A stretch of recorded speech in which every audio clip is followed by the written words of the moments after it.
Guys, well, the picture's much different today. S&P record high. Let's get to Bob Pisani. Hey, Bob. Hi, guys. Tech is back, but the Russell's weaker and the reopening trade's a little bit weaker. Take a look at the sectors here. So you could tell that momentum's back when you've got tech leading, China leading, and the IPO market is back, too. We bottomed a couple weeks ago than that. Those are three big leaders, growth leaders that tell you growth is back. You see banks and energy, there's your reopening plays. Industrials are weaker. Materials are generally weaker here. So, again, growth is returning a little bit. Look at the sectors. You look at tech. Chips are leading. Of course, you get the usual AMD, you get Micron, you get Xilinx leading, you got Apple having a good day, PayPal, which is also sort of a growth bellwether, also leading. The bottom here was March 5th, March 7th, March 8th. I think March 5th and 8th were the bottoms here for those sectors.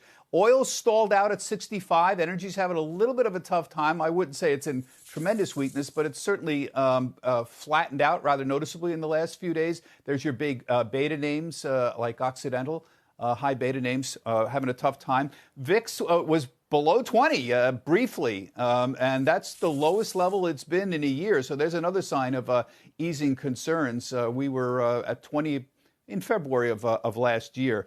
We've got the Bank of America Fund Manager Survey, global fund managers every month. And I'll tell you what's really interesting about the survey this month. The biggest risk is inflation and a taper tantrum. Wait a minute. The biggest risk has been COVID for 13 months. COVID is not the biggest risk anymore. Wow, that's a sea change in attitude. Inflation's the biggest risk now. I think that's really significant. So here's an interesting question they asked. What would cause a 10% correction on the yield?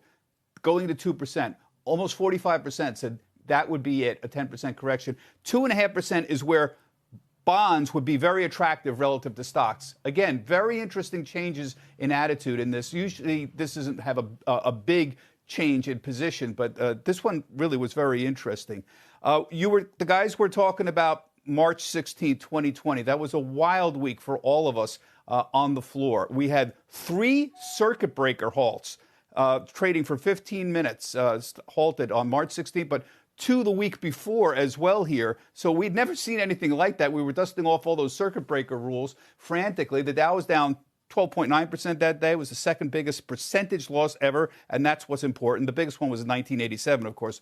We dropped 22%. The S&P dropped 12%, the third biggest, and it was the biggest Nasdaq percentage drop ever. And, of course, that was a big, big day here. Remember something about the S&P, though. As bad as that day was, it wasn't the bottom. We didn't bottom until March 23rd, a week later. So the overall decline was about 34%. February 9th, 2020 to March 23rd was about a 34% decline.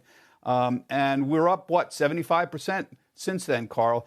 If you want a lesson, guys, from all of this, I think, and I was talking to Jim Paulson about this, sell fast and big was what happened. It was a breathtaking drop. But then we had the Fed with the fast and big to save the world. So remember that week that was announced, the Fed instituted a massive stimulus program, monetary stimulus program. And, Carl, they cut rates to 0, essentially, and unveiled plans for big asset purchases. So big drop, but a big return, and a lot of it due to the very aggressive action by the Federal Reserve. Carl, back to you.